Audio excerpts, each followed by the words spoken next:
Well, good evening and happy Thursday night to you. So glad to have you on board. We're going to be talking tonight about a very important business function, which is cash flowing and funding and financing a small business. How and where to find the money to keep that business going is such an important topic that we always have to worry about and be concerned about. I want your business to have an arrow that's headed up in a nice gradual slant that is always kind of headed up in a positive way for positive cash flow, positive asset retaining, things going good when you got that arrow going on an even slope. Small businesses get in trouble when that arrow starts spiking, when it starts going up and down. It's really hard to manage and budget if your cash flow is fluctuating in a big way, or just got a real negative cash flow going on. Is tough. So the things I'm going to be talking about tonight are mainly to help you even out that in your business and try to stay away from the stressful situations that cause a lot of people a lot of problems. So we're going to be talking about that. I'm Steve Carver. I'm in Dunn, North Carolina. This is my presentation number 1077, and I am so glad that you're on my journey with me. It's an honor to have you riding with me on my journey, and thank you so much for letting me be a part of your entrepreneurial journey. I consider it an honor and a privilege to work for you and with you. I'm not a lawyer or an accountant. I'm a fellow that's been in business now for about 65 years. Since I was 12 years old, actually. Still in business today. Had a real busy day today with my internet sales business and with working with lots of folks related to entrepreneurship. I can give you a lot of advice. I don't try to give you advice on how to avoid pitfalls, and I learned that from a lot of mistakes that I made. Try to give you a lot of advice on strategies that'll help you get ahead of the competition. But the first advice I always give you is to find someone where you can get some good advice for your own benefit from someone that can help you with your business. And one of the very best places is you can go to get free, very confidential advice is at your small business center closest to you. And the one at Sampson County, at the Sampson County Community College, Small Business Center there is operated and directed by Bart Rice. Bart is a first-class fella and will do everything he can to help you. And I'm happy to tell you that not only can he help you, but he can set you up with some one-on-one, face-to-face folks with whatever situation you need talking to about, or you'd like to talk with an expert right there in Clinton. So, of course, you're always welcome to come to these webinars with me, but if you want to talk with someone face to face and hear what they have to say and in an easier exchange situation, Bart can line that up for you. And you go right downtown to the Entrepreneur Center there, and the Partners Building close to the courthouse for a 1 or 2 hour meeting with one of the local ladies in town that's in business and committed to help you. That is a great program, and I would like for you to take advantage of it. It's free. It's just a matter of you requesting the counseling session, and he'll set it up for you. So there's his phone number. Give him a call, 910-900-4025. Give Bart a call, and he'll help you. Elizabeth Sanchez may answer the phone. She's his administrative assistant, and she can help you as well. Set up the appointment and or the consultation over at the Partner Center. So give that some consideration. Give these folks a call. It's just like having free employees in your business, and I'd like for you to take advantage of it. The study guides that were sent to you, hopefully, and if you didn't get them, let me know, because I will send them to you. The 40 drill skills, of course, that you always get. Little tips on borrowing money. Hey, you got your quiz this time, the quiz that you'll use to pass your course and get your certificates, and I'm giving you the answers to them, so you have to read them. Read it several times so you kind of own it. And then next week, I'll be sending you the quiz that doesn't have the answers. And I've tried to rearrange the questions a little bit, maybe to make you have to pull and search, but you're going to need to type in the correct answers or cut and paste them, whichever is easiest for you, and send it back to me with your name and your mailing address on the quiz when you email it back to me. I need that mailing address and how you want your name to show up on the certificate. That way we can put it together, and Sarita right there in Clinton will help us print those certificates and make it happen. So you've also got a handout on the different requirements. We're going to look at them right now as well. So we're going to have our talking tonight about cash flow and funding. Next week is part 6. And next week we're going to talk about basic bookkeeping, forecasting, and negotiating. Really important subjects. So I really want you to try to be with us next week on either Wednesday or Thursday night. And also, I'll be sending the new quiz out to you next week for you to fill out and come in. Week after next is a must. You have to attend part 7 to get either one of the certificates, because that's where we kind of wrap up our first 7 weeks operation. And with Thursday nights, our Thursday nights end week after next. And so we'll be talking about basic taxes, record keeping. I'm going to give you some secrets about how to close sales and close deals that if you hadn't ever been in the sales business, that there's no way you could know, and I'm happy to share them with you, give you a heads up with your competition. So remember that the week after next is a must that you do that. We'll go from there. Now, when you get your quiz, remember to fill in the blanks, put your name and your mailing address on there, and send it back to me. I can't get the certificates to you if I don't have your quiz back with how to get in touch with you. Now, whether or not you've done any homework whatsoever or participated in any of the requests that I've asked you to do, you can still qualify for your achievement certificate, just if you've attended at least 5 out of the 7 classes.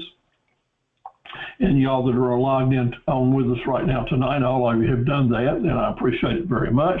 And complete the quiz. When you do that, you're guaranteed to get an achievement certificate. But the one that I really want you to go for is to become a graduate of the course, not just someone that attended, but you actually got it. And if you become a graduate, then you are automatically a member of the Academy of Entrepreneurs and Associates as an associate member, and we welcome you into that membership. But that's the same deal about attending the 5 classes and doing the quiz. But I want you to send me five profit centers that you're after, a mission and vision and promise statement, do a video, create a Facebook page or a Google My Business page, and share some introduction photos. So these are things, a challenge for you, and I'd like for you to go for it, give it a try. Then I also offer an extra mile certificate for those of you who really go the extra mile with the circumstances you're dealing with. And I know that's important for everyone. To get that extra mile certificate, you can just go down the list of 30 drill skills, and in your own words, type in what that means to you or how you would apply it, just maybe 1 sentence per skill, and send that to me showing me that you've gone through those drill skills and you're kind of trying to own them. That's a good thing to do.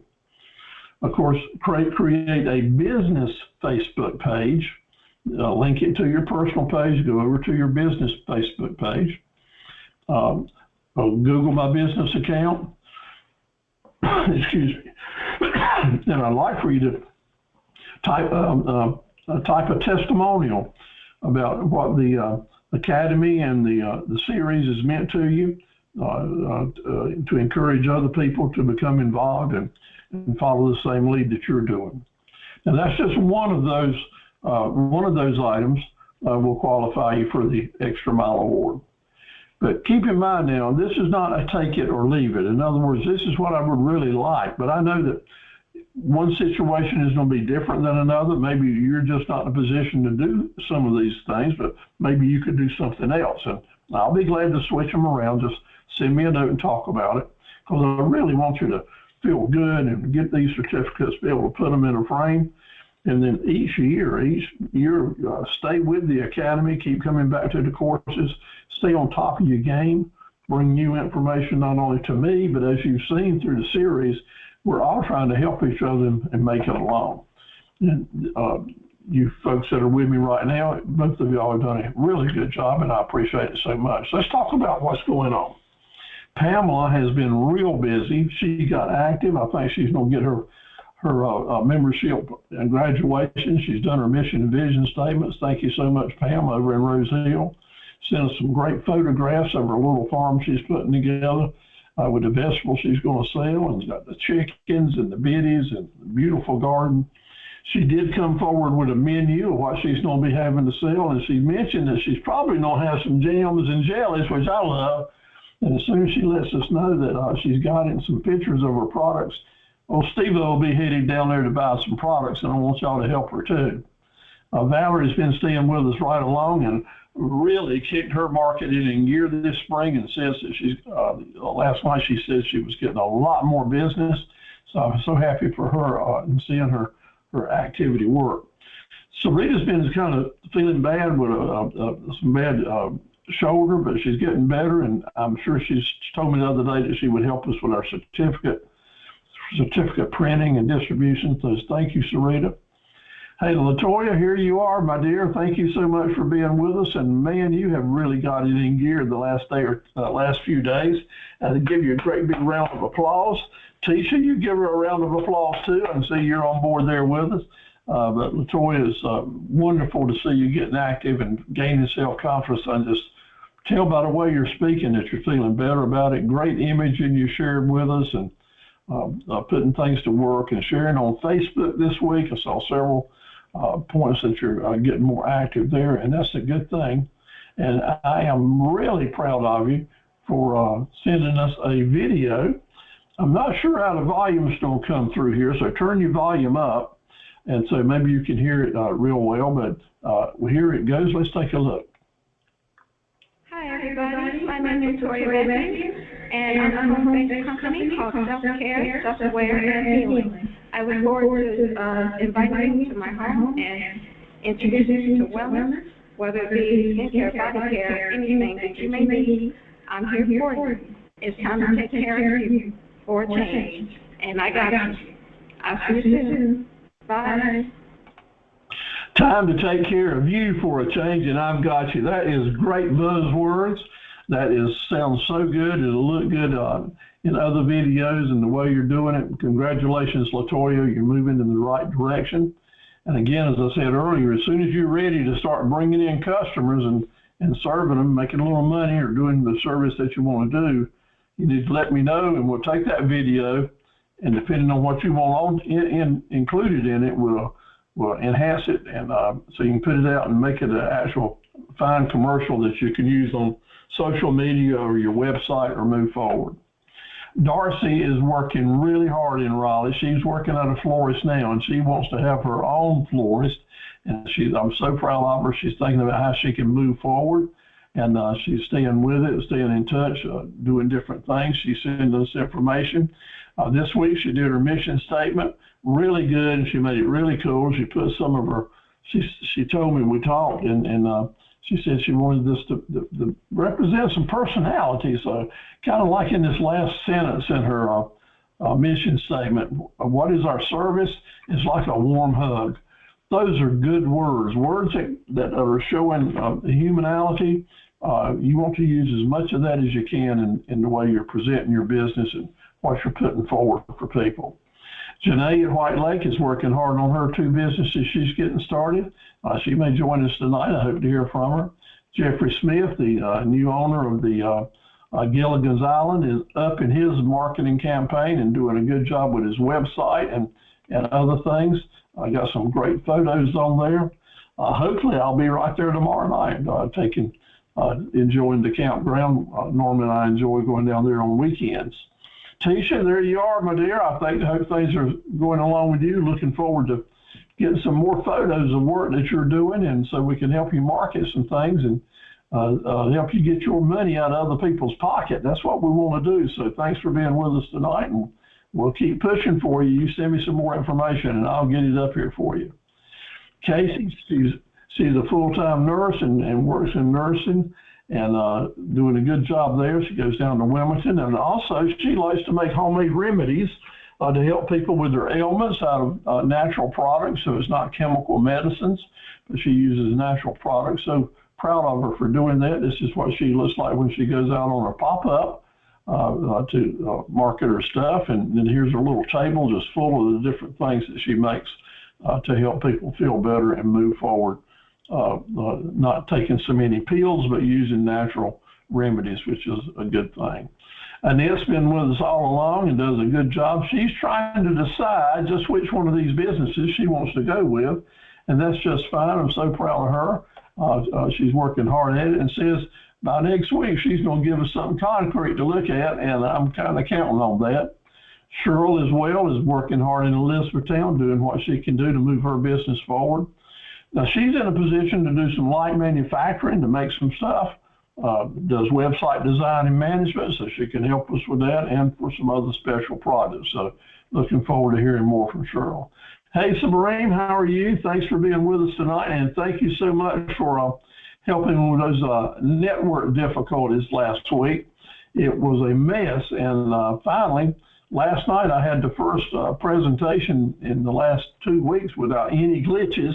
And so far tonight, it's going well as well. But I do appreciate you helping us get through it the other night. You were a lifesaver. I hope things are going well with your businesses and getting started. I want to see some new information from you. And I've been bragging on your videos. You do such a good job with them. I really appreciate that. I'd like to see you do a new one and talk about the small business centers and this Academy series that we're doing. If you've been impressed with it, put that in video form, and that'll help turn a lot of heads, because you got a lot of watchers at your YouTube channel, and I'll certainly try to promote what you're doing as well.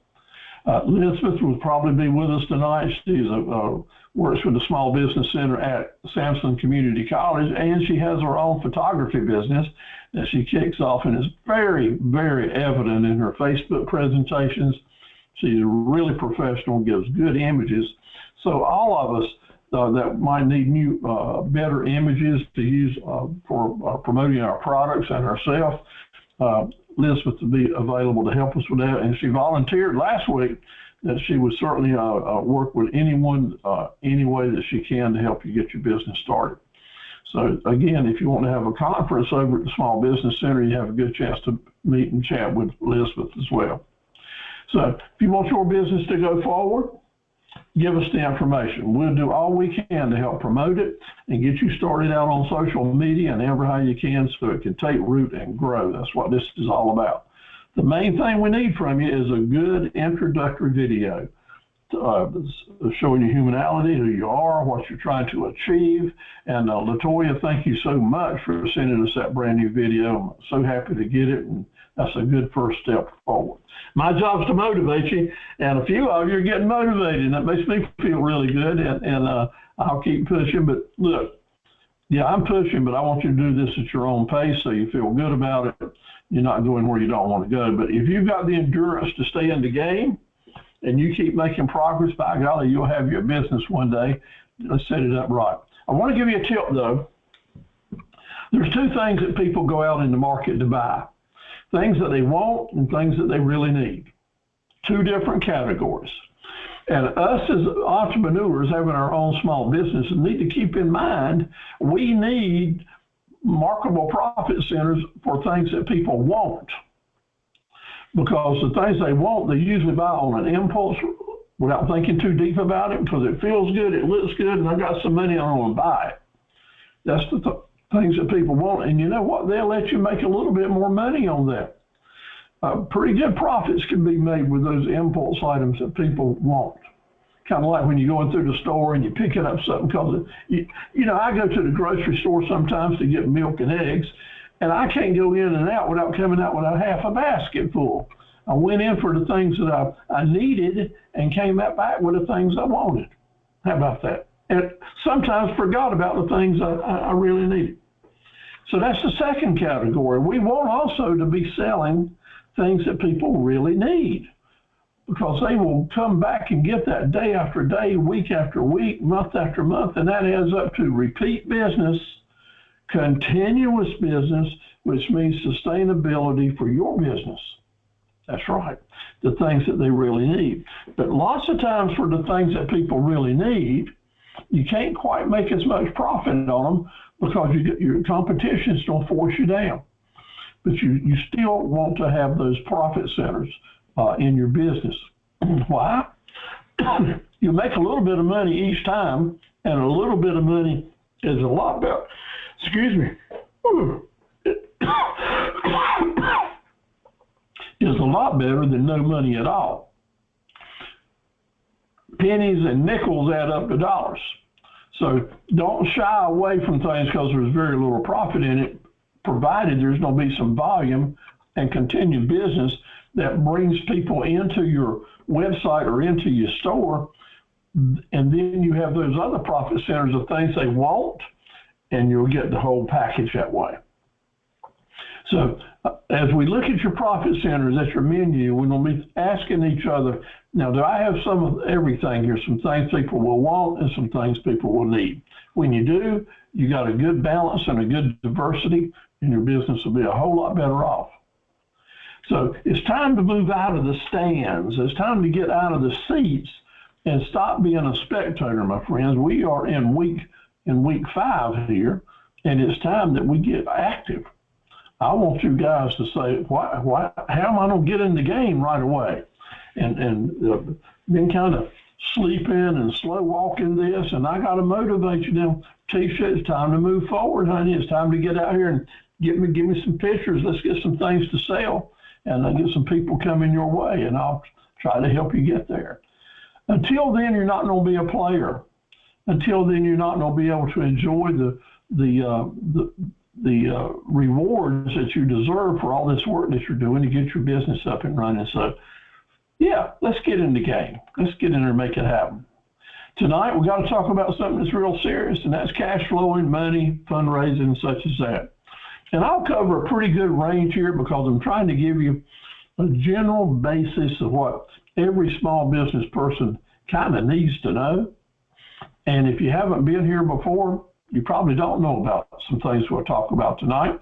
They're not really excited. They're not going to set your pants on fire or get anybody blowing up big balloons or beating the drum. But in everyday doing business, it's all about funding. Nothing works without money making it work. So we want to talk about where's this money going to be coming from. And everybody wants that helping hand, right? I really would love a helping hand for somebody to give me. And I'm going to tell you right now, I know where 2 helping hands are that's available to you. There's 2 helping hands available to you right now, and they are at the end of your own arm. Yep, use 2 of them right here at the end of your own arm, by golly. And I'm going to do my very best to share with you the different ways that you can put them to work on your own. That's what we're going to try to do. A good place to get other ideas too about it and some ways to help again is at your small business center. Make your appointment. They got good things to say. Don't know if you ever played cards or not. I've played some spades and hearts and rook and rummy and a little bit of poker through the years. And when you're playing cards, you know what? You have to play with the hand that's dealt to you. You play with the hand that's dealt to you every time. And it's necessary that you learn to take these cards and see the possibilities for them. So that's what we have to do. Here's some facts.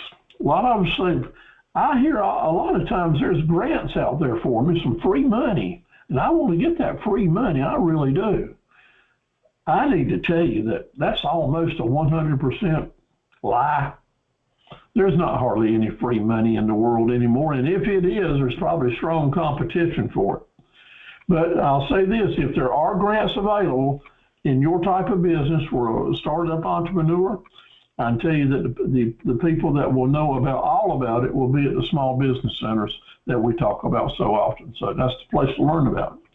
But the basic facts are, for you to get a low interest loan, now that may come through to you from banks or even SBA or other places. But I need to mention interest is starting to creep up now, so they're getting higher and higher. But In special situations, special considerations, a brand new startup business might be considered for a low interest loan. Why is that? Why do banks shy away and almost run from us entrepreneurs? They want a business that's been in business for 2 years and shows a positive cash flow and a lot of growth potential, or they just are not going to talk to you about loaning money. And if I was a banker, I'd probably feel the same way, because the track record for new businesses borrowing bucks and paying it back is not good. The track record of new businesses borrowing bucks and going into default is real big. Therefore, banks are not interested in talking to you.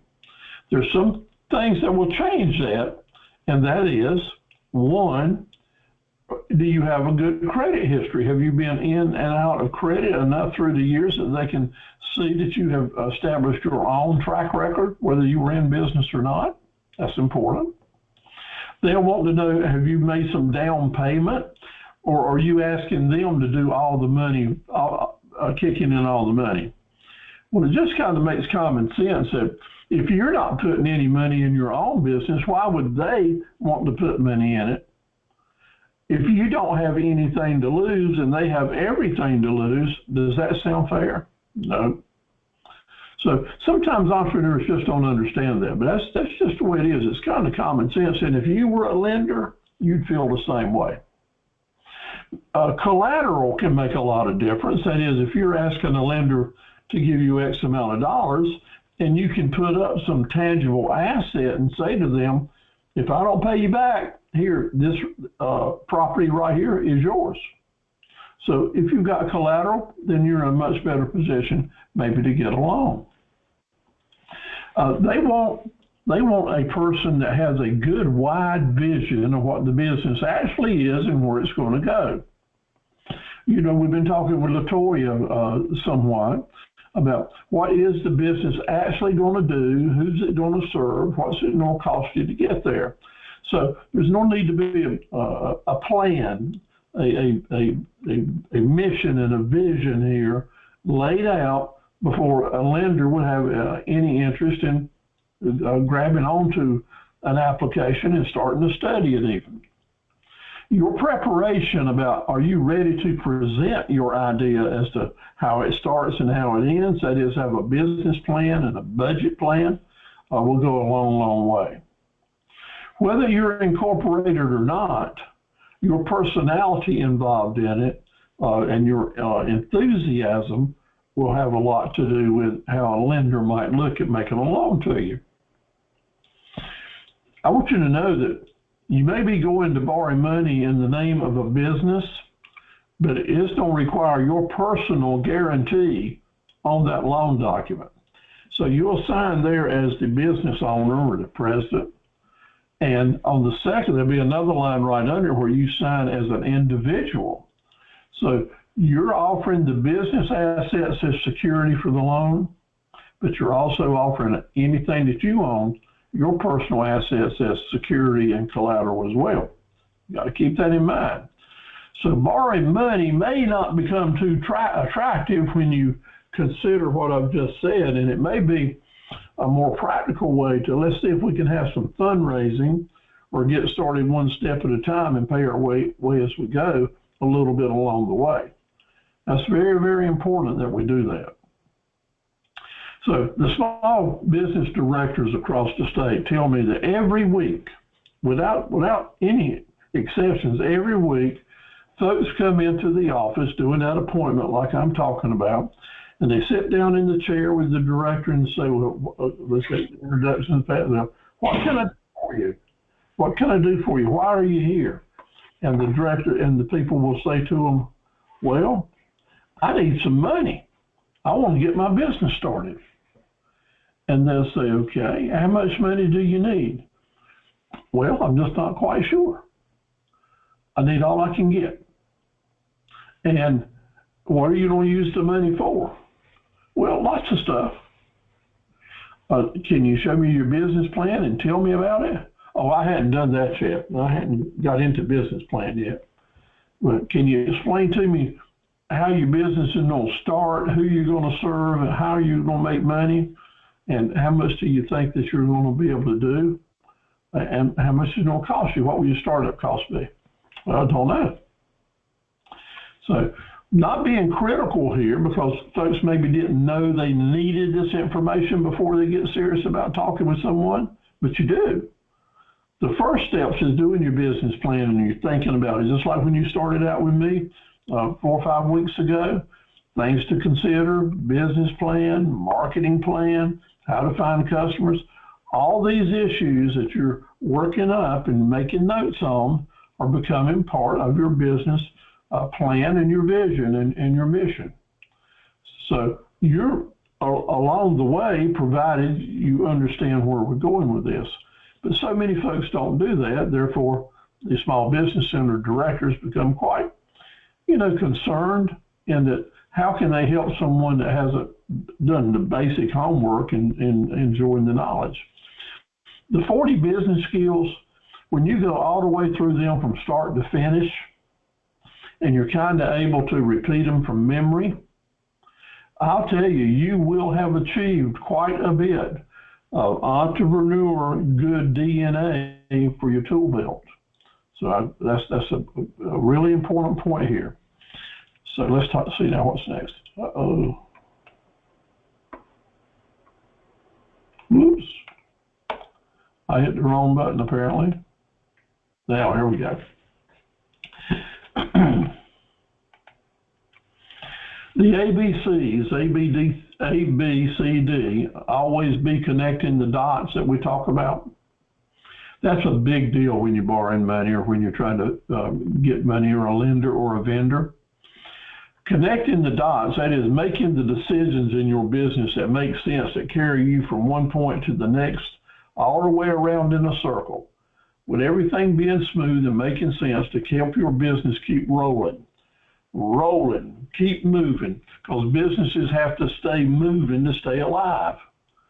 And the decisions we make, what we borrow money on, how we go into debt, how we position our financial statement, has a lot to do with your security and your ability to borrow money.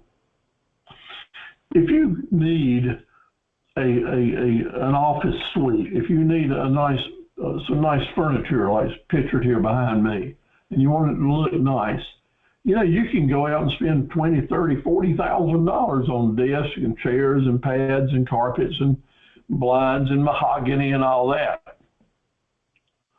Or you can go buy a $10 backdrop like I've got right here and serve your need.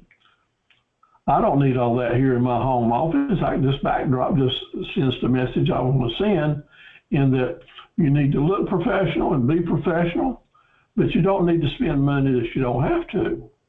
So keep that in mind. Sometimes that shiny new car or pickup really looks good and you may want to have it, but you really don't need it when you can buy something used and save a lot of money. Your business will be more profitable that way. So sometimes it's just because something feels good today, that isn't a good enough reason to go buy it. I want you to know what your risks are in your business, and every business has risk. And your lender will ask you this. They'll say, what do you think your risks are in your business? What can get you in trouble? They expect an answer, and I expect an answer from you. And the next question will be, well, what risk management tools will you be using to keep yourself out of trouble? Good question. We've talked about all those kind of things before. We'll keep talking about them. The best risk management tools are those that are usually free, that are just related to you staying on top of things like forecasting and negotiating and understanding your bookkeeping and your record keeping and paying your taxes like you ought to. That's what we're going to be doing the next 2 weeks now. That's why it's important that you get hold of this and own it. How about your business skills? Have you been working on that? What skills will you need that you don't have that are up to par now? Are there some skills that maybe we need to enhance, like salesmanship, merchandising, pricing, marketing? All those areas are going to be really important for your business and your sustainability. I want to help you with that. I offer webinars on all that, and I really want you to attend them, and I'll do my best to teach you all I can, as do other people. But you have to get involved. We can't do it for you.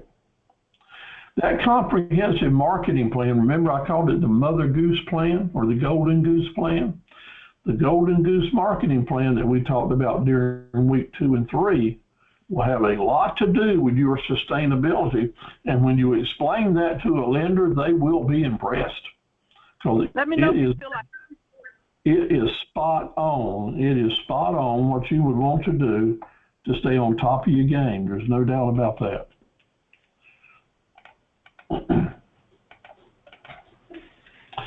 Again, the Small Business Center directors can give you a lot of help in this area. So let's kind of have a little fun now. Let's go get some money we don't have, because I got the blues. I'm singing a country music song or old bluegrass song, singing the blues because I don't have the music money. Well, I want to tell you where to go get it. First of all, go get that piggy bank you got. LaToya, I know you got a huge piggy bank there somewhere that you're breaking open. Thousands of dollars in there, just like me, right? Not. But it's a good thought. It's a good thought. But you know, maybe someone you don't know does have a piggy bank. Maybe they do have some money that, well, could be available to you.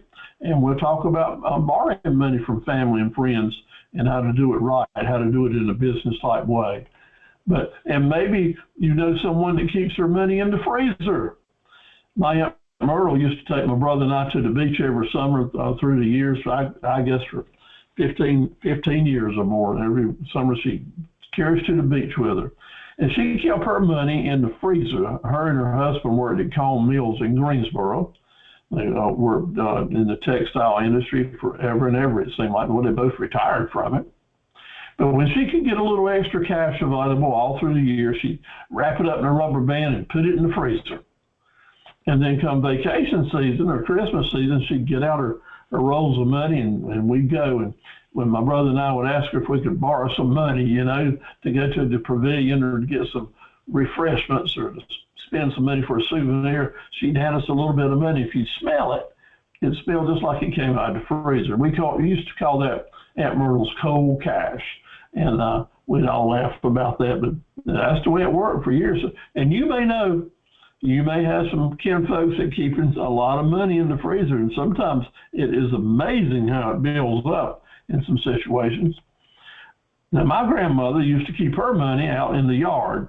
She'd bury her cash in a mason jar and put it out in the yard. And she didn't believe in the banks after the people that came through the depressions and they lost all their money in the banks. A lot of them never put a penny back in the bank through the years. That's the people that were active in the 20s and the 30s and the 40s, pre-World War II. Matter of fact, when my dad started our business, the business that I still own and run, he started it with $3,000 that he asked his mother, my Granny Carver, and she went out in the yard, found a mason jar and handed it to him with 3,000 cash dollars in it. And he took that and with two partners started a farm equipment business, Carver Equipment, as in 1959. Now today it would cost about $6 million to start that same business that he started with his partners with $9,000. Each one of them had $3,000.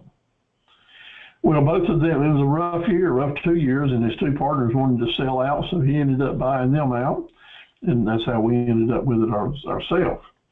But that money started coming out of a yard. It started a small amount of money, helped us build a big business. Business is still alive today, doing nearly $1 million worth of business a year. I tell you that from a humility standpoint because we didn't have money, and my dad had to borrow money from his mom to get started. And of course, he paid her back. So many people live that way. I was fortunate enough to be born into the business and didn't have to go through that. But 20 years later, when he passed away, the business was mine and it was broke, and I had to get started again. I didn't have the pressure to get it started, but I had just as much pressure to keep it alive, and I managed to do that and keep it alive and make it sustainable, and it's still kicking along right now. That's what time can do for you. It helps you learn the tricks, but never forget where your roots are. Now, to get some money up and going, I see a lot of people turning old boats and trailers and things that are sitting around the farm or out by the fence or in the garage, or somebody's got it, and just say, look, if you'll sell this for me, I'll give you half of it, or here, take this out of the way, you get it out of here, I'll be happy. There's anything that you can have contact with people that you know, that they might give you what they're considered to be junk, and you can turn it into cash. It is amazing how much cash money you can put together if you stay at it for a few months and save it. Save it to let it build up. Like a boat like this one right here, this old wooden frame, probably bring $3,000 to someone at the right place, and you market it the same way in a nice looking trailer. Old bicycles, old motorbikes, tires, hubcaps. There's a market almost for everything. Everybody's trash is someone else's treasure. And if you get into that system and you just start collecting and selling, finding people that buy the stuff, indeed, you put $100 away 10 times, you know what you got? Got $1,000. And $1,000 goes a long way to help get a business started. So don't underestimate the power of selling used items that don't need to have any value to anyone else, but can really help you $1 at a time get to where you want to go. Every year now for 15 years, I've had folks just like y'all do fundraisers, plate sales to get their business started. Look, tomorrow night, Friday night and Saturday night, everyone practically that you know is going to go somewhere and buy food for $10 to $15 a plate somewhere. And there's nothing at all wrong for you and your friends to put together a plate sale right at your house. LaToya, you told me you love to cook. Well, maybe it's time to start cooking. Put it together. And so many folks do this. Different things that you can sell and serve. Having a $10 to $15 a plate. Come on a Friday night, have a good time. Folks have a little music, bring in some entertainment, have a little fundraiser, and make it happen. Now, some folks say, hey, Steve, I don't want to do that. I don't want to compete with the church or the Boy Scouts or the American Legion or this group or that group. Well, let me tell you, it's okay. It's okay for you to put a plan together to help you and your business. But if you're in a position to do it in concert with a nonprofit group, then that is great, because that'll bring in a lot more people doing a lot more stuff and making a lot more money.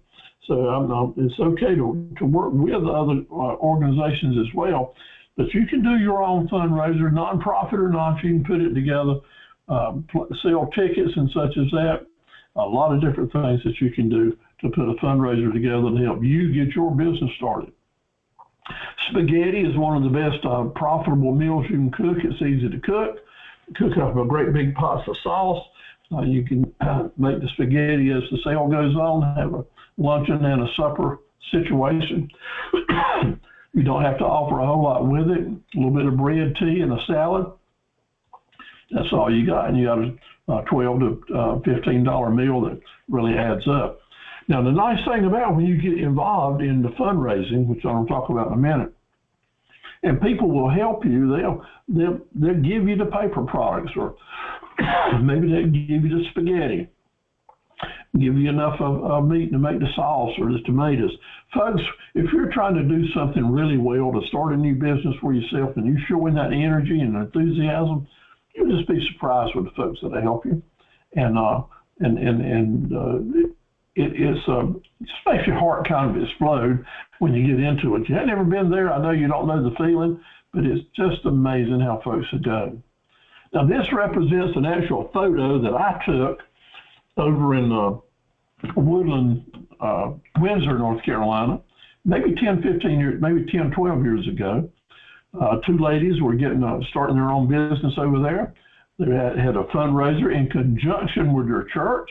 Had a ticket sale. Had a great big Saturday event, and ended up with about $5,000 in their bank account.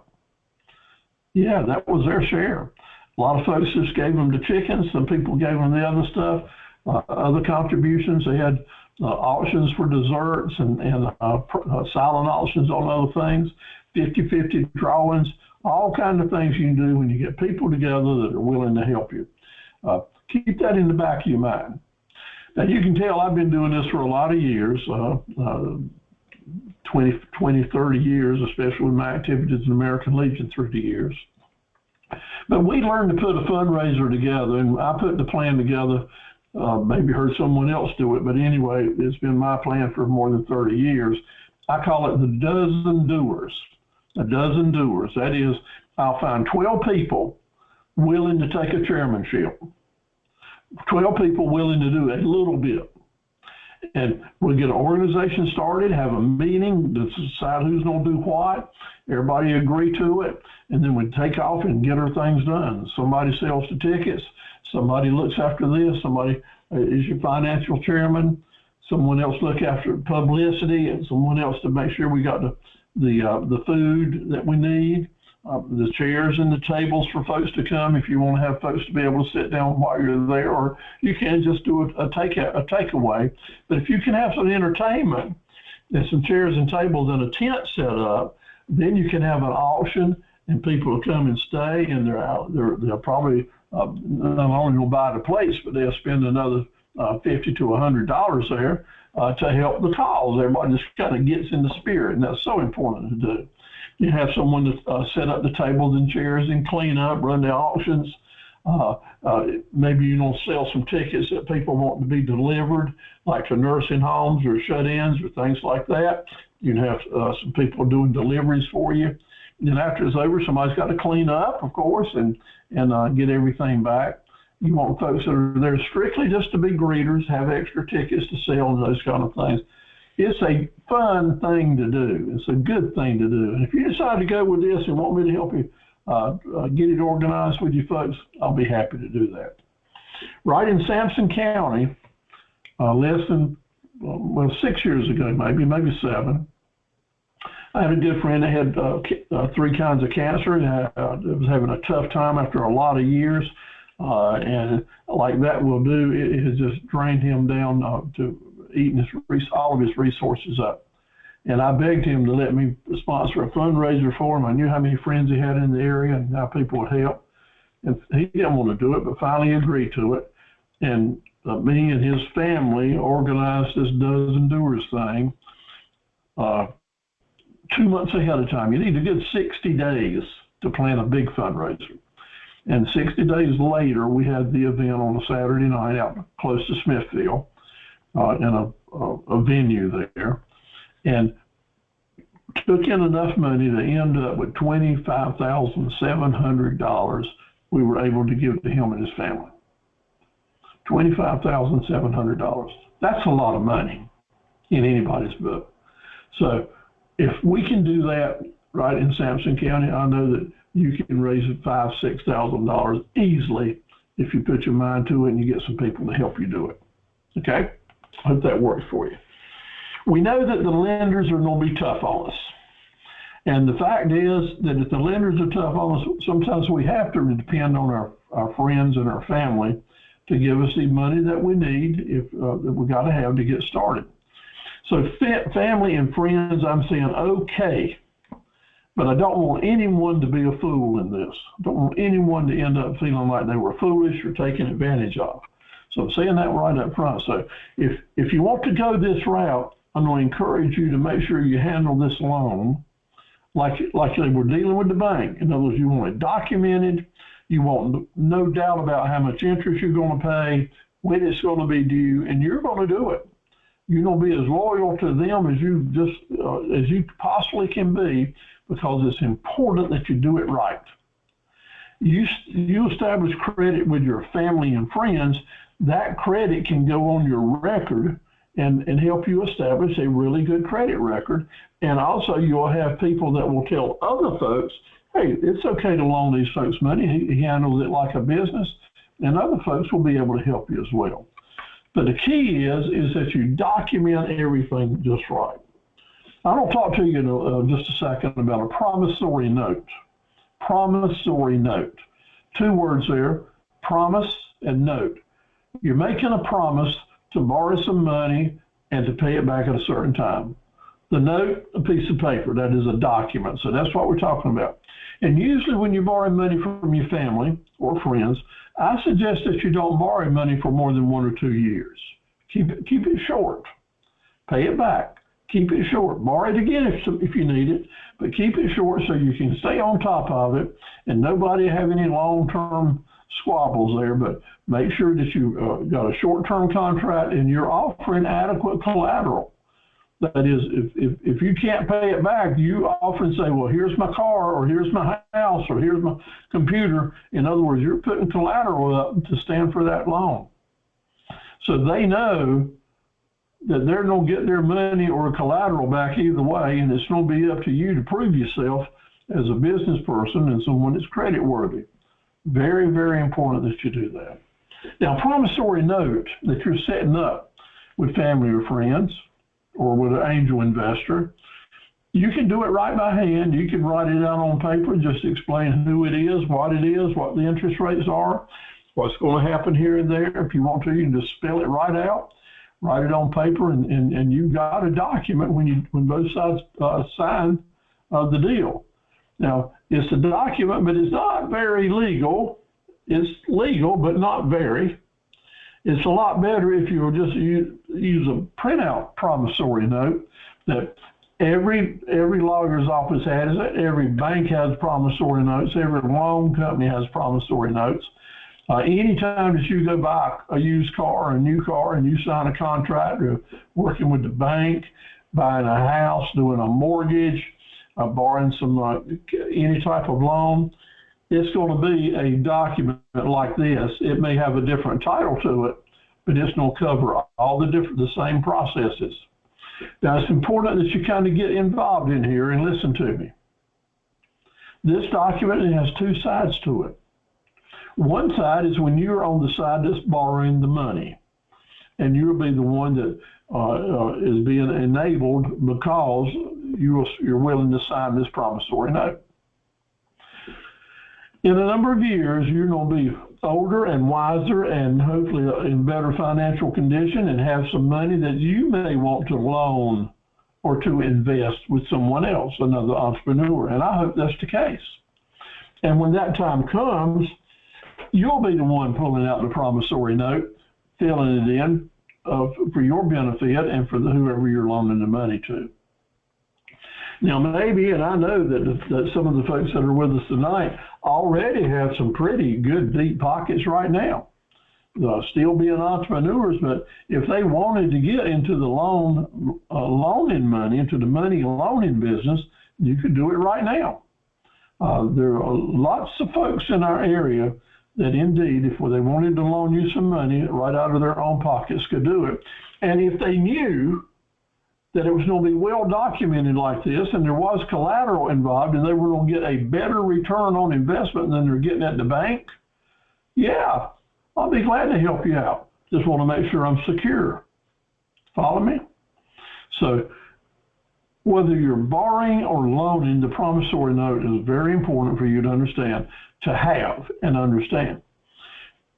The message I want to say to you is when someone is putting a note in front of you that they have prepared or that their lawyer has prepared, I want to assure you that if they paid someone to make this document, they paid them to make sure that their interest was protected really well, a lot more protected than your interests are.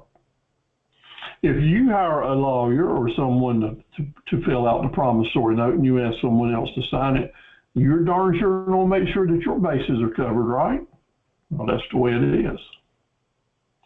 I'll tell you right now that sometimes even if you do hire the lawyer, that doesn't guarantee you're getting what you paid for.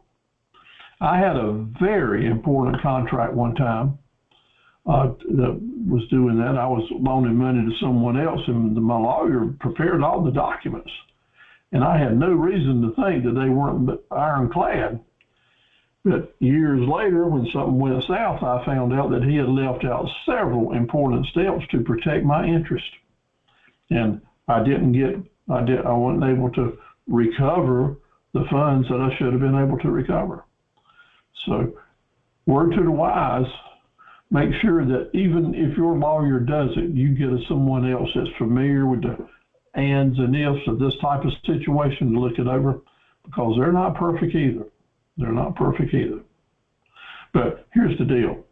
We want a good document, and that happens very seldom when a lawyer does it, but I did need to mention, I wish I could tell you his name and you wouldn't go do business with him, but that's probably not what I need to do right now. Let's talk about the good things.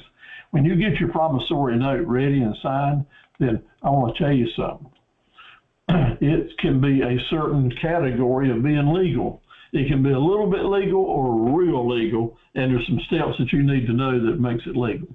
When you're doing business and signing a contract, you sign it and the other person signs it. Signatures are there. That's a legal contract. But it's kind of hard to prove your position if you end up in a court or before a magistrate. What helps you make it more legal? Several steps, and I want you to understand this is important. Number one, if someone witnesses and signs the document with you, saying that they watched you sign it and they watched the other person sign it, and they're witnesses, they're not saying that they understand what's in the document, all the details. They don't care about what's being purchased or bought or the terms of the agreement. That witnesses is only saying that you proved who you are, your identity, to the point that they felt good about saying, okay, I think that signature is you and I'll go for it. Now, it's important on witnessing that maybe these papers are going to be being signed in different areas. Maybe you're going to sign it in Clinton and have it witnessed in Clinton, but the paper's going to go to someone else in Raleigh, and that person's going to sign it up there. Well, someone needs to witness that Raleigh signature as well, okay? Now, private individuals can witness it. They need to put their name, address, and phone number under their name. That makes it more legal. But people can say, well, they were just my friend. They were doing this. I really didn't know those people. But if you get a notary public with their seal to witness, the same thing, they're just witnessing that you proved who you are. Then the notary public is an officer of the court.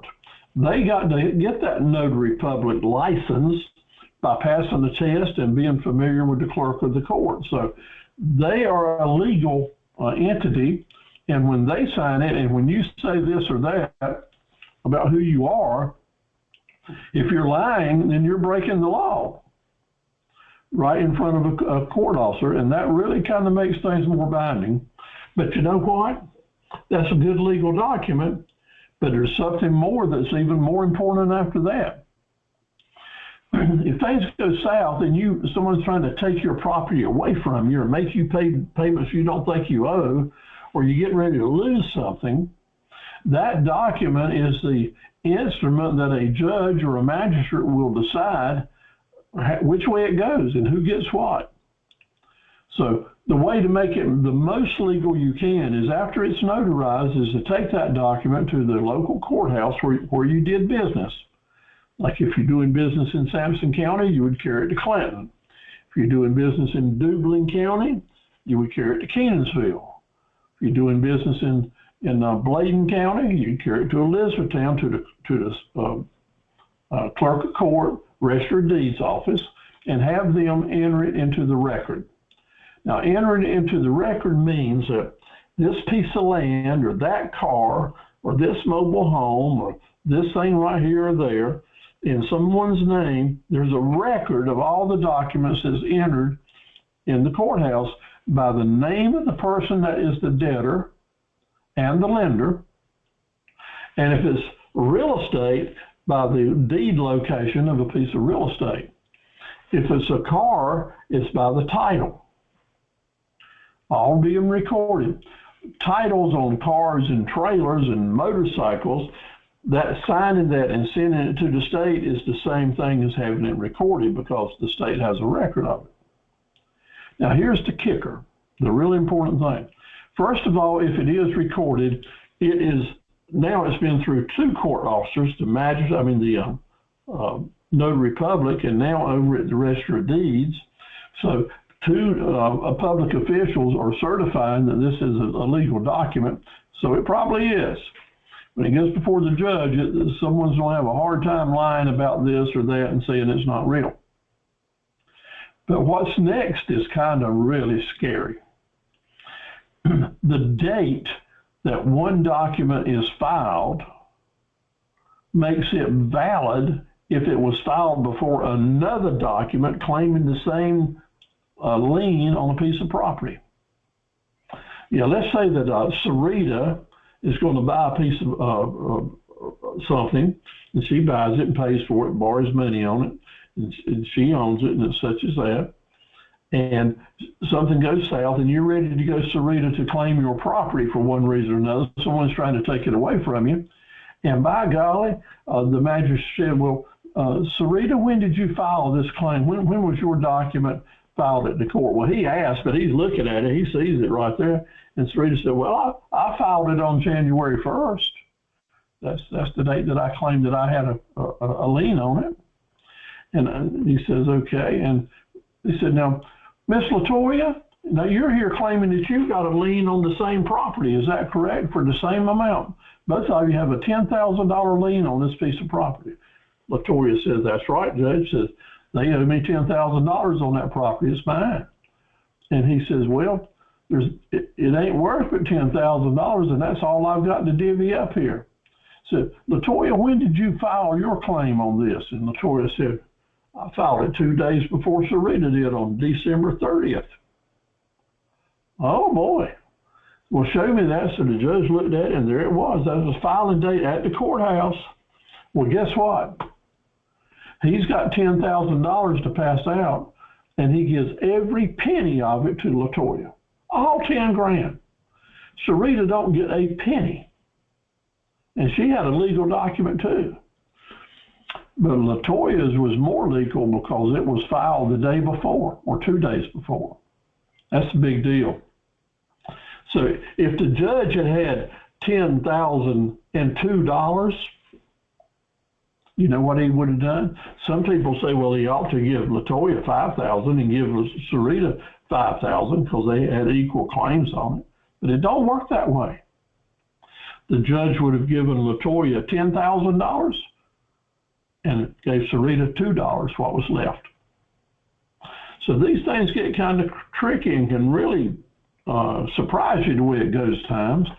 So why am I talking about this? As you enter into your business entrepreneurship now and through the years, you'll end up in some type of situation with an automobile or a piece of real estate or a contract or a rental lease agreement. These kind of things come about all the time. And when you're moving into this world of debt and liens and possibility of having to go to court to get your money or to protect your interest, let's have a little bit of business knowledge, understanding, and talk with someone that can walk you through what the risks are so that you know what the risk management things are. So I just told you what the risks are in this, that your documents don't hold up. They're not worth a penny and people steal from you, take advantage of. What is your risk management with this? You understand how you perfect your liens or perfect documents that you're going to be filing and depending on that are really important. Now, week after next, we're going to talk about record keeping. And some of these records are really important, that are safe and they're secure, and you've done what you can to look after yourself. So I know this might have been a little bit boring, but it's not boring if you're facing the music in front of a judge or a magistrate. So the big financial situations now, let's talk about the next issue. We may want to bring in some partners. We may want to ask investors to help us, give us the money we need to get our business off the ground. Maybe you can't raise enough money with a fundraiser, or can't build it up along the way, and you need to borrow some money. So you say, well, I can't borrow it, so I'm going to see if someone wants to invest in my company. That's perfectly fine, and I say go for it. But here's what you need to know. You got investors and you got partners. That's two different folks. The investor is going to loan you money, invest in your operation, based on that promissory note, and you are committing that you're going to pay them back a certain amount of money on certain dates. That's what the investor gets for his arrangement. What the investor does not get is the ability to tell you how to run your business, who to hire or fire, buy or sell. The investor is all about only getting the terms of the paper agreement that y'all sign. That's important, because here's what happens sometimes, especially with family. Let's say Supreme is ready. She wants to get some money, and Uncle Charlie says, well, Supreme, I am happy to invest in your new business. So here's a check. Let's go forward. Let's get this document when you're supposed to pay me back and all that. Supreme is so happy. All right, she's got the money she needs. Well, she gets up and running. Things are good. And, Uncle Charlie comes by and says, Supreme, look here. Your cousin Timmy over here needs a job. He needs a job really bad. He just got out of a recovery, and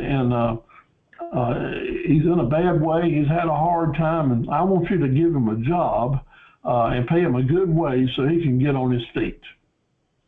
And Supreme said, well, Charlie, he don't have the skills that I need. He's not prepared to make me any profit. And Charlie said, don't make any difference.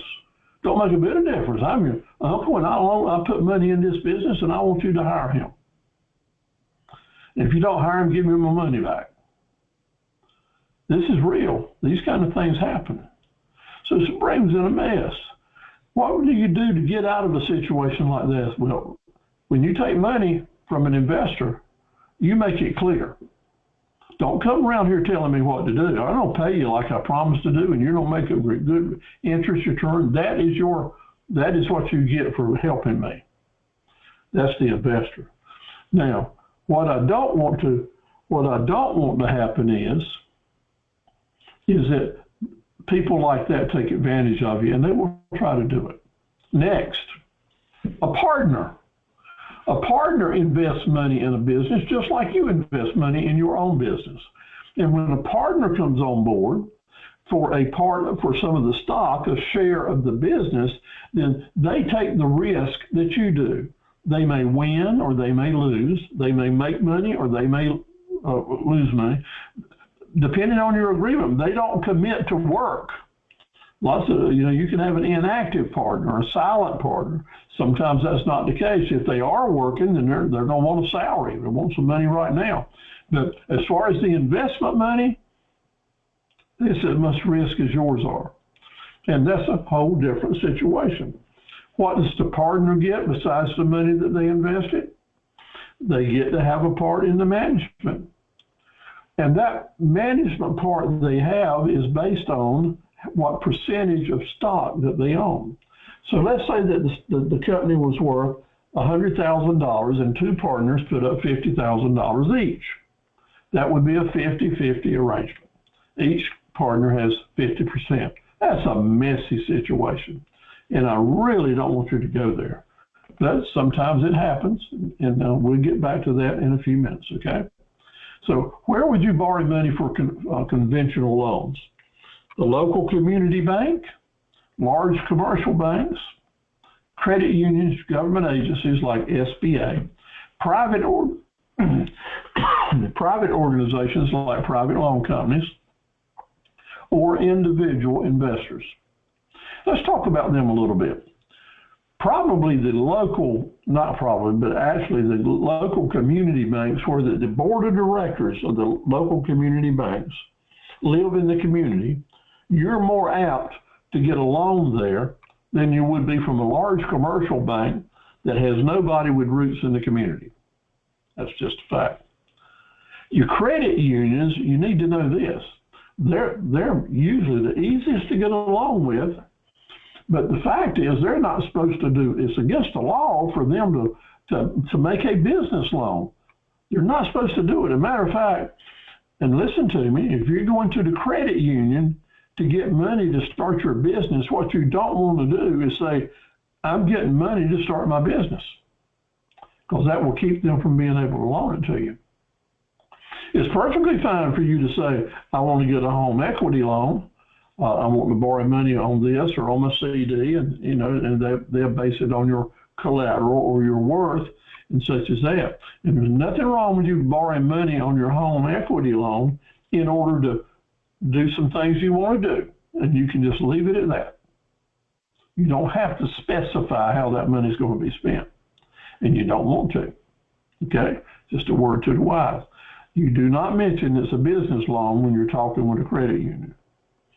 Next, the government agencies like SBA, they indeed will talk to you and they'll work with you. They are so slow and have so many documents to put up with and so many interviews. So yes, it can happen. As a matter of fact, I was working with someone this past Monday night in a meeting, a young entrepreneur, and he's after about $400,000. And it looks like it's going to come through for him, but he says it's taken 8 months to get to the point that they said, looks like it'll work, but he still don't have a date he's going to get his money. So it's slow, but it can work for you. Private organizations like private loan companies, they're sometimes easier to work with, but they're going to be after your collateral. It's kind of like going to Las Vegas and buying chips on the credit. They're going to have some collateral to come after, and they're not going to have any sense of humor at all. They will get either high interest rates and their penalties and or foreclose on you. So private organizations are here to be worked with, but you got to be careful and read all the fine print. The angel investors, we'll talk about in a minute. Now let's click back up to the local community bank. That's your local First Federals and Clinton Savings and Loan or Kenansville Bank and Trust, those local businesses. They have board of directors. And the board of directors of a bank are the people that's got the most money in the community usually. That's how you get to be on the board of directors. You invest your money in a bank, they name you a board of director, which means you get some free meals to go to, and you get to hear about what projects are coming up in the community and maybe how the bank's loaning its money and such as that. How the bank's loaning its money, you hear about that. And if you like what you hear, you might want to say to someone that's trying to borrow money from the bank, hey, I've got some money, let's talk this menu talk. So how do you find out who the board of directors are in a local bank? You go to their website, and usually they're listed right there online who the board of directors are. Matter of fact, I think they have to do that.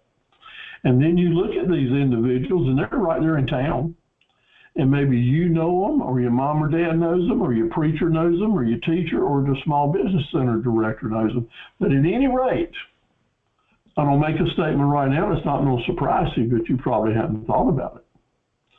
It's like in so many other things, borrowing money in a small town, or in a big town, or in a city, it always boils down to, it's not what you know, it's who you know.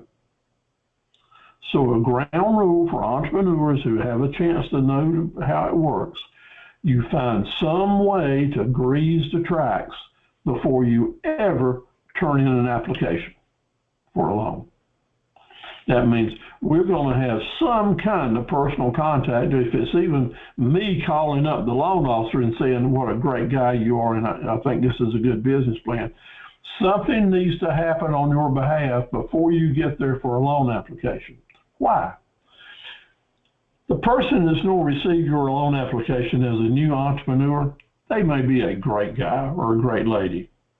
I mean, really a fine person. Good mom, good dad, may go to church with you. Maybe your next door neighbor, maybe your first cousin. But let me tell you, the loan officer at a small bank, at any bank, is interested first in his or her job. And they are not going to take a chance on losing their job by giving a new entrepreneur a go vote, an approval vote over their signature, knowing that the chances are really good that you're not going to make it. Even if you are going to make it, they're probably not going to help you. That's a mess, isn't it? But here's what changes the process.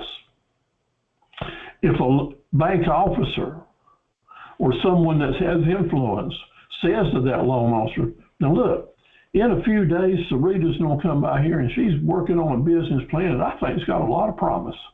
And I really appreciate you taking her in, listening to her, and seeing what the bank can do for her. Just that one statement to that loan officer.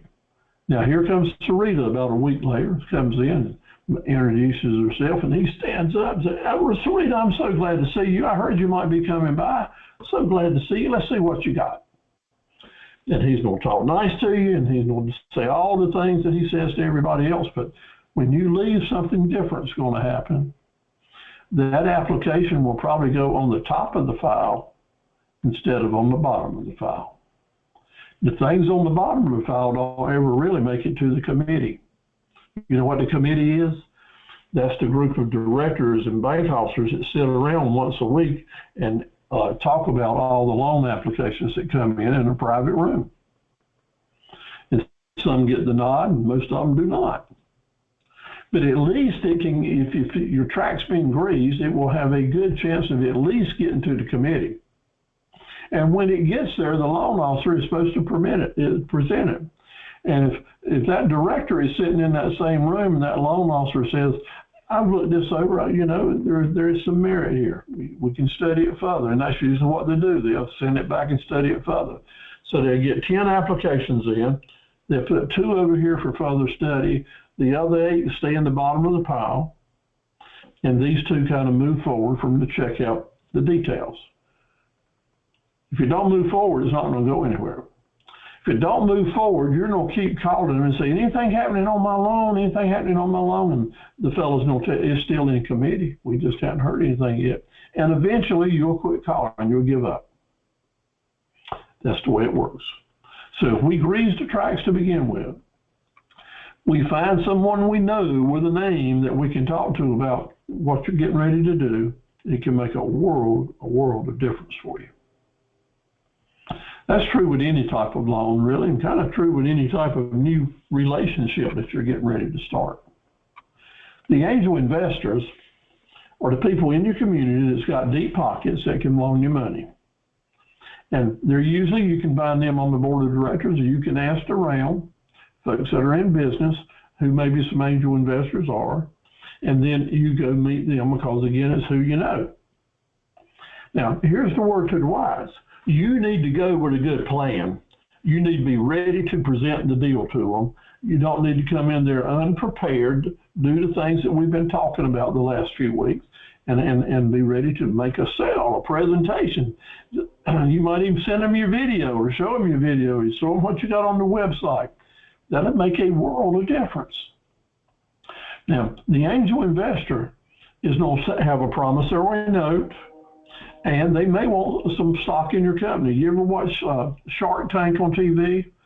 You notice how oftentimes they'll want a piece of the action, 50%, 40%, 10%. They want a piece of the action, right?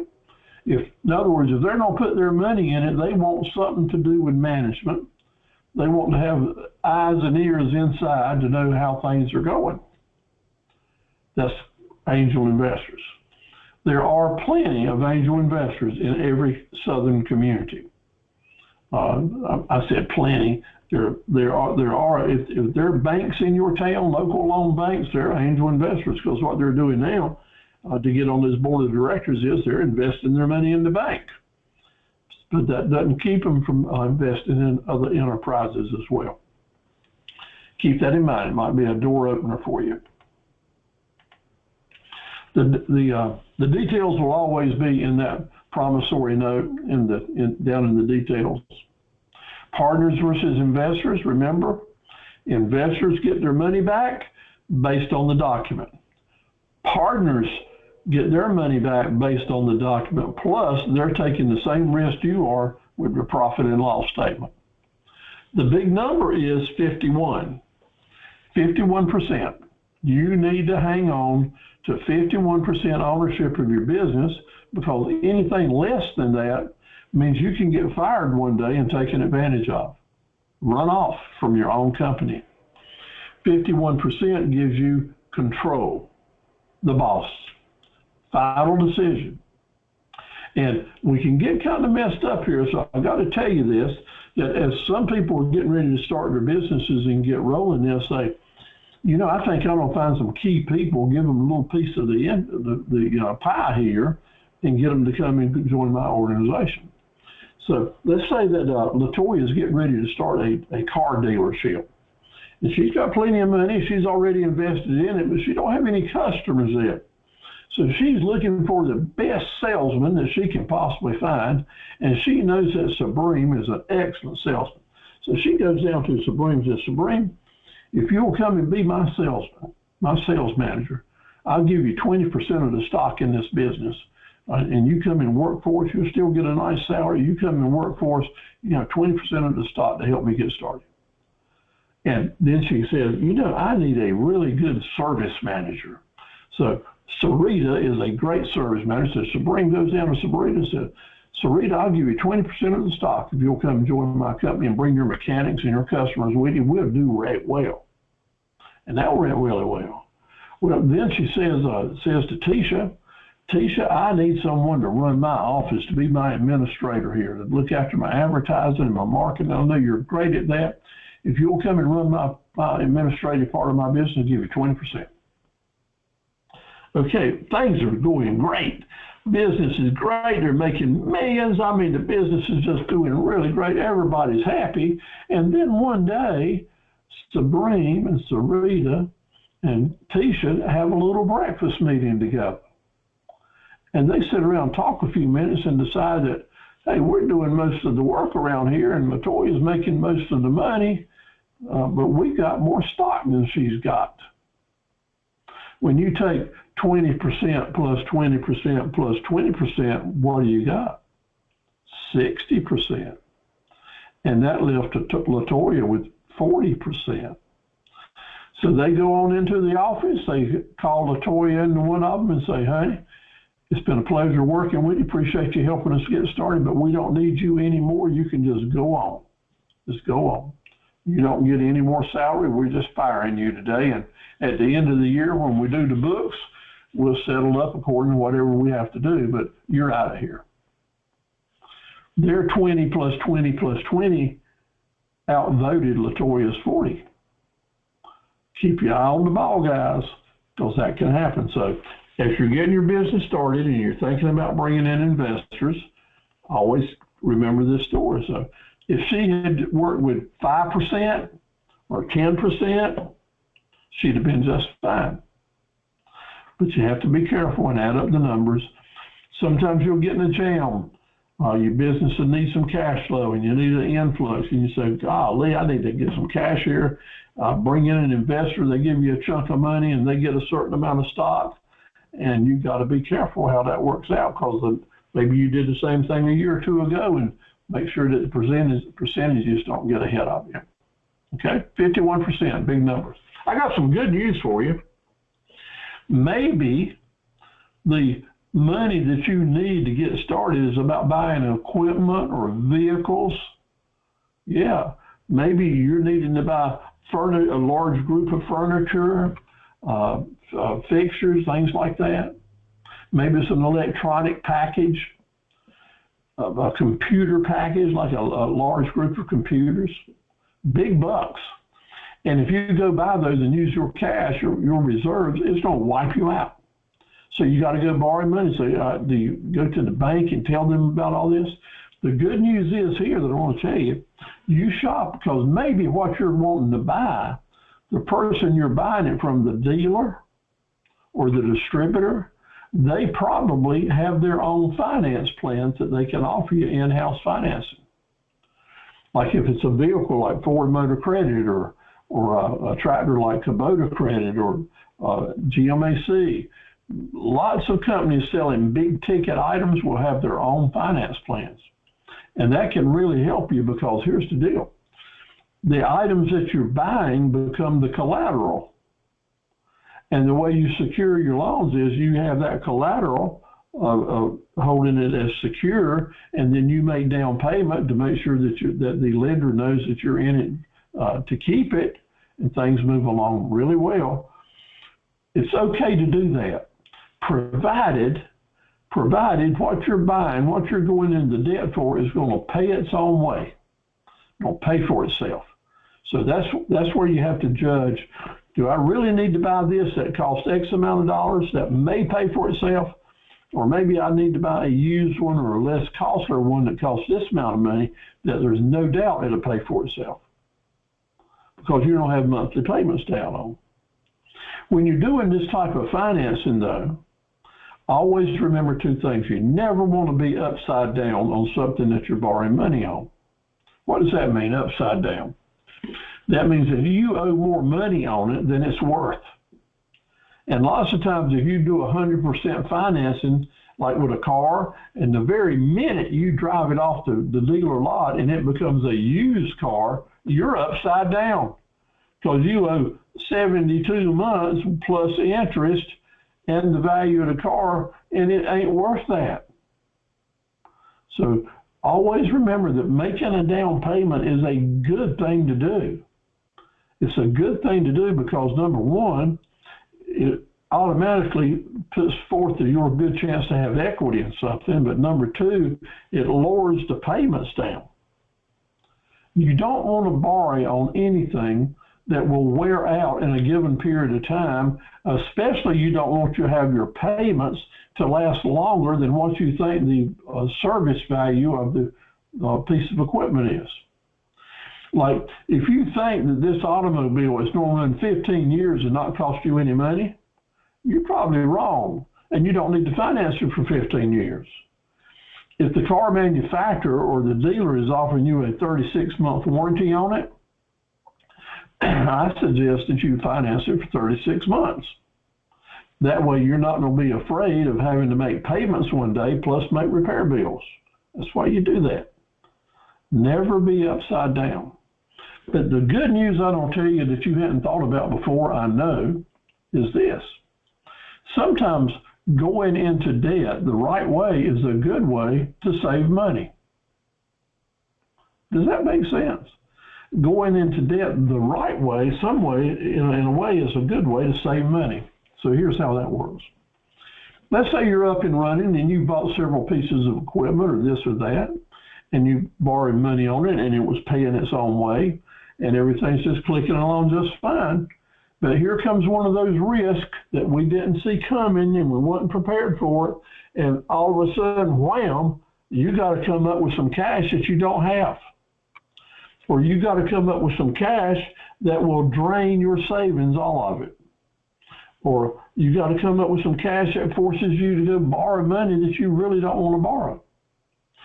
If you have financed your things that you're buying on credit properly, you've got equity in them. That means you're not upside down, and you can sell it and get more money, cash money, than it's worth.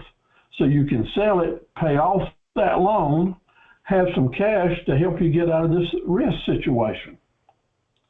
Now that's important. And I've used that so many times through the years to save me lots and lots of times.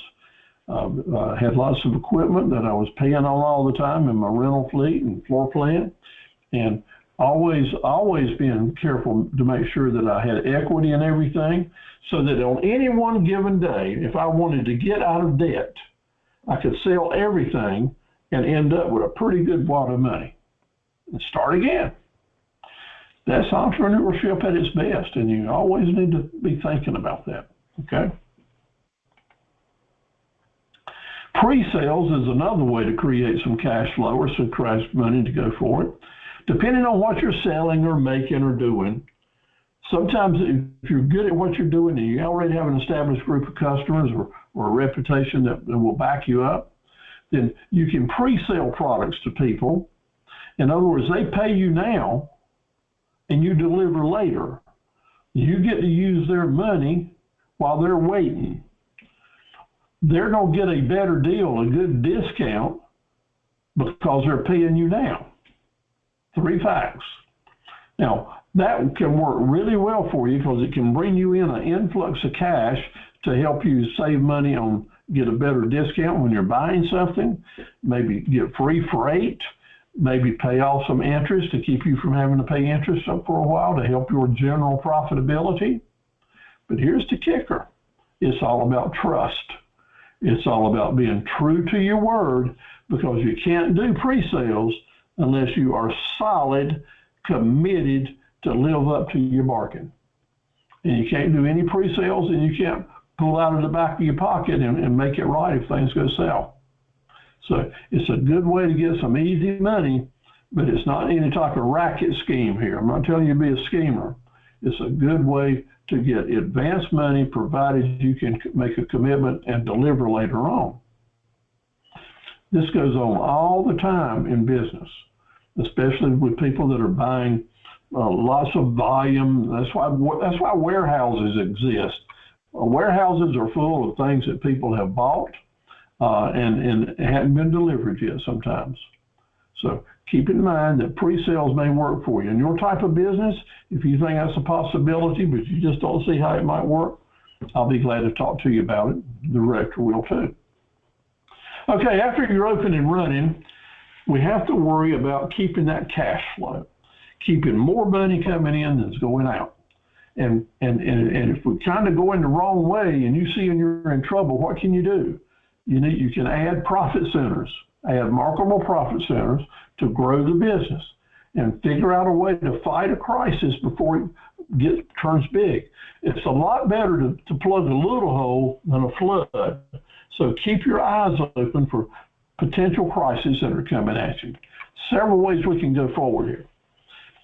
Your business is doing good, but you got some cash flow bottlenecks in your business. You're making money, but it's not coming in fast enough to pay your bills to end up with something. Things are just slow. You got a bottleneck.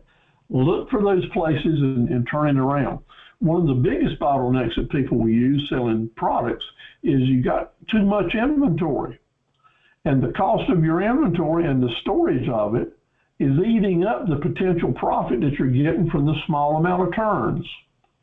The word turns is short for turnovers, and nothing creates any profit until you sell something or when you turn it. So we have to gauge how much inventory we got versus what our volume of sales is and make sure that's in good balance. You want to collect your accounts as quickly as you possible. You are not a bank. I'm not a bank. Therefore, when we sell and deliver a product or a service, I want to get paid in advance, or at least when the product is delivered. There's no reason in today's business that you're not getting a credit card payment or a bank wire transfer. People in business that are doing business the right way are not running open accounts 30, 60, 90 days. Very few exceptions, and when those exceptions exist, there's a good reason for it. But mainly, if someone is extending credit to you for an open account that you're supposed to pay on the 10th of the month, I suggest you consider that a great honor and privilege. They are, and you make sure that check goes to them so that you can keep that open. We've all got some waste in our business. Today, I looked at one of my Spectrum accounts, and I was paying over $300 a month for phone and internet service at one of the offices, and I called them up and had that cut down. You know what my bill's going to be next month? $65. I shifted those responsibilities elsewhere. We'll save $200 a month, and I wasted that money for about 2 years. I'm ashamed of myself for doing it. I should have done it earlier, and I'll do more of it. Every day, every one of us can find a place that we can do some serious trimming and probably not make a lot of difference. It's just the human nature in all of us, and I'm guilty of it as well. We have to stretch those dollars as best we can. Through the years, I've told people I eat lunch with and such as that. They say, "Steve, what you doing today?" And I'll say, "I don't do that magic act." That good old magic act's what I like to do. And of course, I'll get their attention and ask me what that is, and I'll tell them.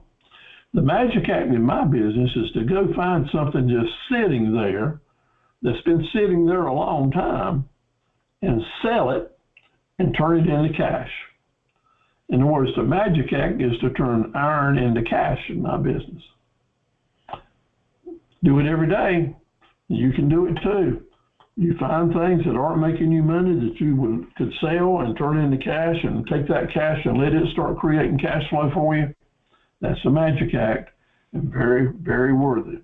Maybe right now you're just doing $10 or $12 a time, but at some time after you're getting in business, you may be doing several thousands at a time.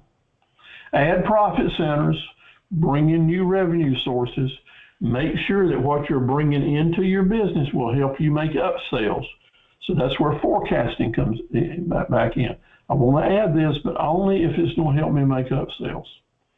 We want to continuously find ways to reach out to our raving fan customers, because when we're doing that and reminding them, that's going to create new business, because when you remind a raving fan customer you got something going on, they'll pass it on to other people and they'll come and give you some money too. I want you to have a credit line. You need a credit line. It really helps. So maybe you don't even have a credit history now, so therefore, how do you go about getting a credit line if you don't have an established history? You go about getting a credit line by going to your bank.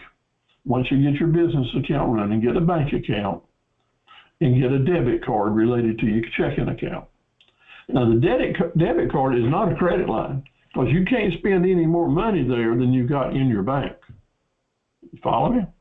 But after 6 months or so, if you have managed that debit card well, then you can ask for a credit card at the bank. Keep at whatever starting point they'll give you credit line, $100, $500, get a credit card, and then you use it for $10 or $15 every month and pay that bill the very minute it comes in. And you start building a credit history with that credit card, paying it immediately. And then once a year, you can go say, well, how about let's up in this limit? And eventually you can have a pretty good limit, several $1,000s or more, and have several credit cards, do this at several banks, and you'll have a cushion there as credit lines based on your credit cards.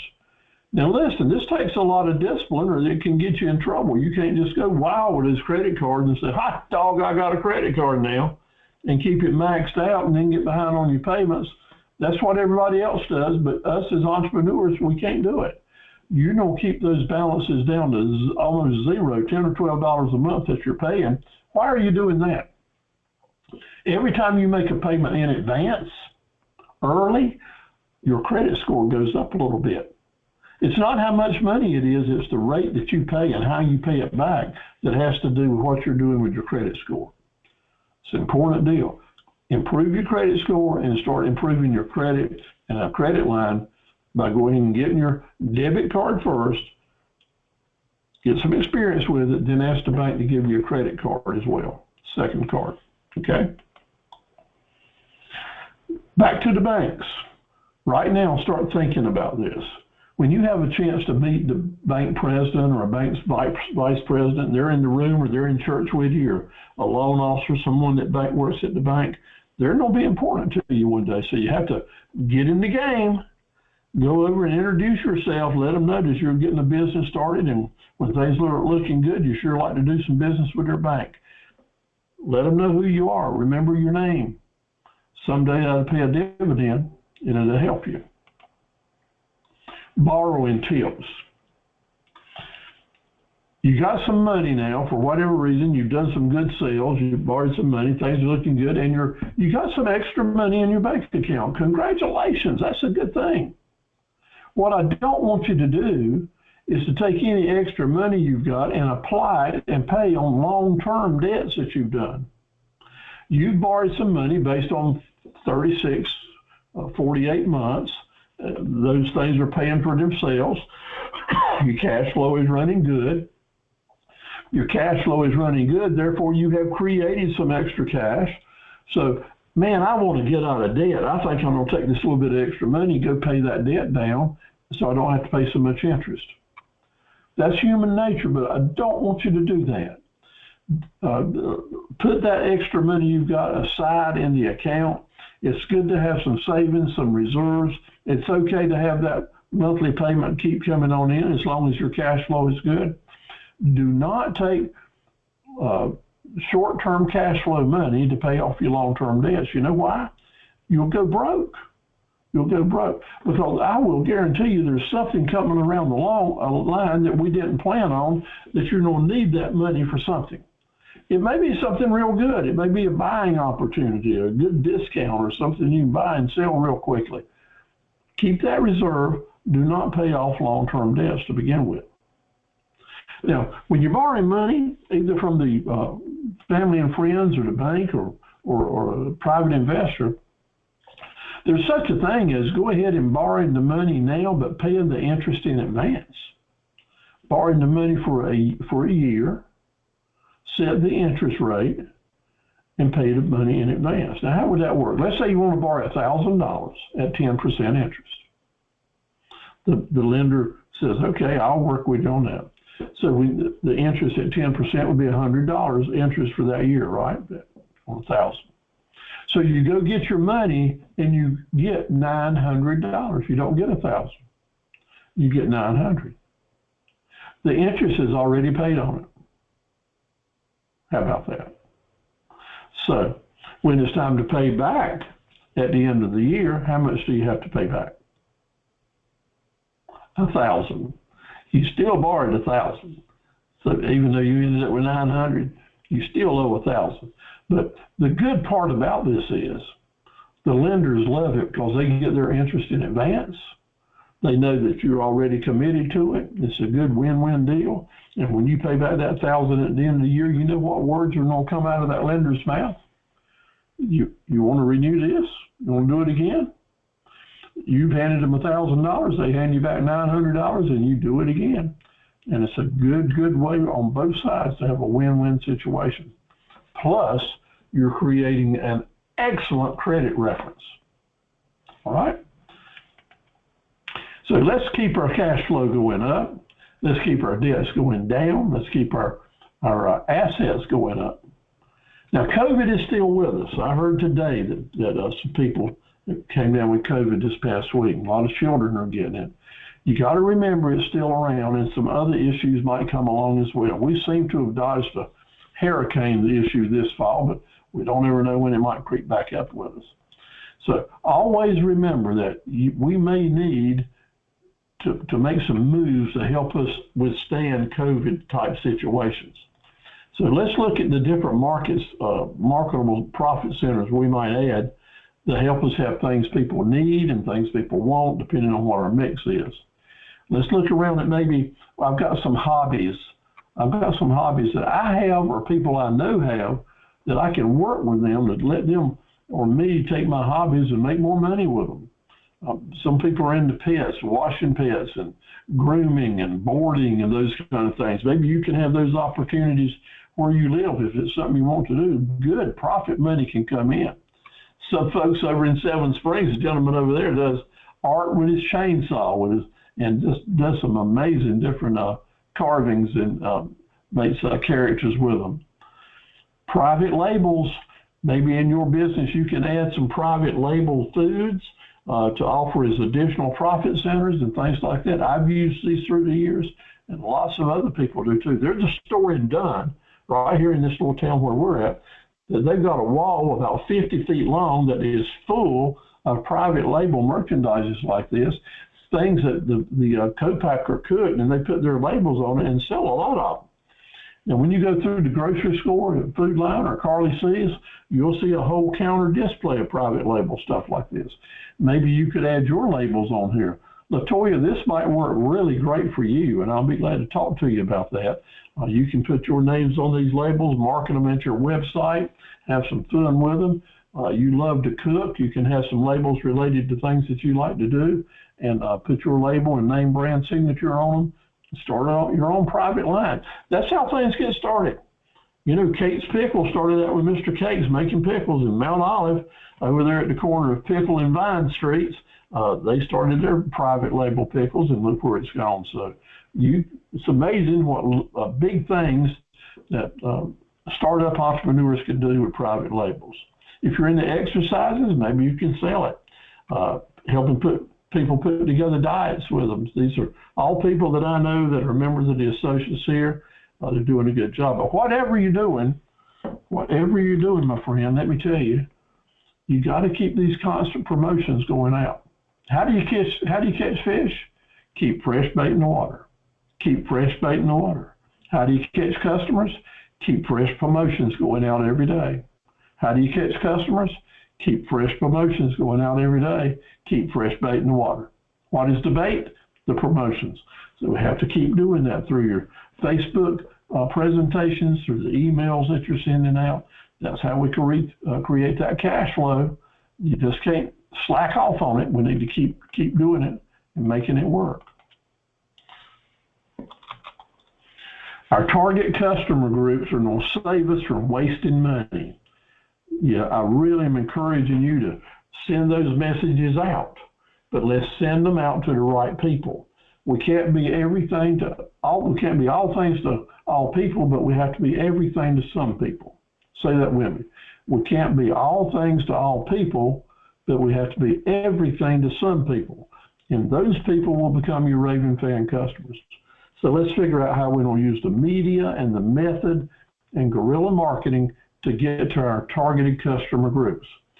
I'd like to see you guys list those target customer groups. I should have made that a part of the criteria to get certificates, but I didn't. But it is a part of the way that you could get the extra mile awards is you list down these target customer groups and just have one sentence or two sentences saying what media you're going to use and what method you're going to use and any guerrilla marketing techniques you're going to use to get to these particular buying groups.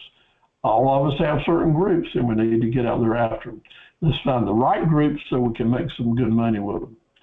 What are the three important words for cash flow?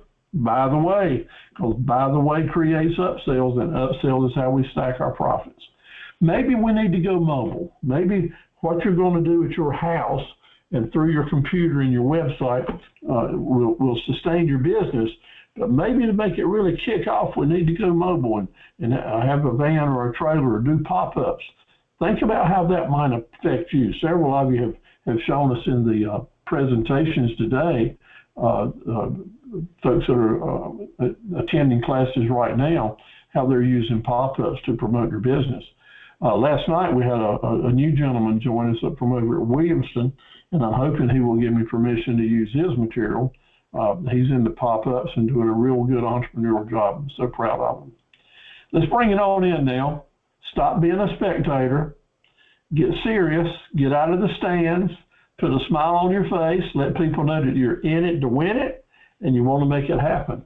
Old Papa Steve-O here is here to help you. I want you to be more than a spectator. And if you send me your stuff, you already know I don't put it up in front of people and encourage you to put it on your social media and get a website and get some emails going out. Let's get out of the fans. Let's become a player. Let's become a player and make it happen and get in the game. This is football season. Everybody's talking about getting in the game. So you get in the game. I'm in it. I'm in it every single day. You know, when you got an active website that's serving people all over the United States, I got customers wanting to do business with me every hour of the day because some people get up early in the morning or stay up late at night. And the next day when I get up, I can't wait to open up my email and see what's come in. It's so much fun to do that. We used to go shopping with my mom and dad down in Fayetteville on Saturdays, and my dad would drive up in front of a store, and these big stores would have sales, and people would just be lined up outside, you know, like on Black Friday. Well, the store's been doing that a long time. My dad would sit there with me and Mom in the car and my brother, and he'd say, man, someday I wish I had a store people would line up like that in the morning and wait for me to come and open up. And that's just a dream that never came true for my daddy. But you know what? It's come true for me because through the internet, I've got people lining up to do business with me tomorrow, right now. They're looking at my website. They're thinking about sending an order in or a question. And you know what? They're going to do that, and that's what we want them to do. Now, I'm seeing I've got a good splash of chat coming in, and I'm going to spend some time after I close off and read all the chat. But if you want me to send you something or spend some special time on the subject, type it in the chat right now or send me an email, and tomorrow when I get started again, I'll try to answer you and make it happen. But this is an exciting time right now. Get your videos made. They can open more doors than you can believe. And I asked Sabrina last night, and I'll ask you again while you're on board with us. She is a video pro. 10 million times better than I could ever hope to be. And we need to visit her YouTube channel, see how she makes things happen, reaches out to people, has such good messages. I mean, she believes in the Lord and she's got a good message. So I feel good about recommending you listen to what she has to say. She's all about helping people. So Sabrina, I'm going to ask you to help us. How about doing us a message to encourage entrepreneurs to get involved in this and let them know that there's a lot of people that will help them, including all the folks in the Academy of Associates here. We'd just be honored to have you to be an active member promoting the Academy. So all of you, I want you to have a really good week. Stay in the game. Let your light shine. Be a beacon to people of goodwill, doing business the right way. Do your homework. Looking forward to next week where we're going to talk about bookkeeping, negotiating, forecasting, and the next week we'll wrap it up on our first session with taxes and secrets. You get your first certificates, and then we'll immediately move over to Wednesday nights for 5 more Wednesday nights for another short course that dives deep into the topics that we've talked about so you get a better understanding on some stuff. I'll send that information to you. So God bless you. Turn your mics on and tell me what you think or any news you got. Hey, Steve, how you doing tonight? All right, Sarita, how you doing? I'm doing fine. Just got finished working on a business card. Good for you. Yours or someone else's? Someone else's. Okay. That's right. Yeah, I'd ask you all to send me copies of your new business cards. I'd like to see them. Email me a copy and I'll put them up in front of everybody. Okay. I can do that for you. Yeah. So we'll be giving you some certificates to make here in a couple of weeks. Looking forward to some new designs. Be thinking about some new colors you might want to use this year. Okay. Good. I definitely want you Clinton ladies to get together, and I'd like to come down and have a luncheon with y'all if we can figure out how to do that in the near future. That sounds good to me. Just let me know. Good. You got to hurry up before my grandbaby get here down now. I hear you. Hey, Latoya, thank you for joining us tonight. I hope you got some good messages out of it. I did. I was wondering, how do I start that private labeling marketing you were talking about? Yeah, that's a good thing. And we got a co-packer right down in Elizabethtown. Divine Foods is the places we'll work with. Make a note in the email you send to me to let you know all about Divine Foods, because I've used them a lot. And those pictures I was showing you, all those products are so close to you. And maybe we make some good things happen. Okay, that'd be good. Yeah. Sabrina, thank you for being with us tonight. I really appreciate it, and for all the help and support that you're giving us. Are things going well with you? Thank you. I enjoy class. Yeah, can't complain. Just trying to adjust my schedule now that I have a new job. So just trying to get things in order. Good for you. Well, God bless you, and thank you for all you're doing. And I talk about you a lot and try to send people to your YouTube channel. That is really a great piece of work. You should be very proud of it. Yeah, bless you. Appreciate that. Yes, ma'am. Glad to help. Hey there, Sutton. How you doing?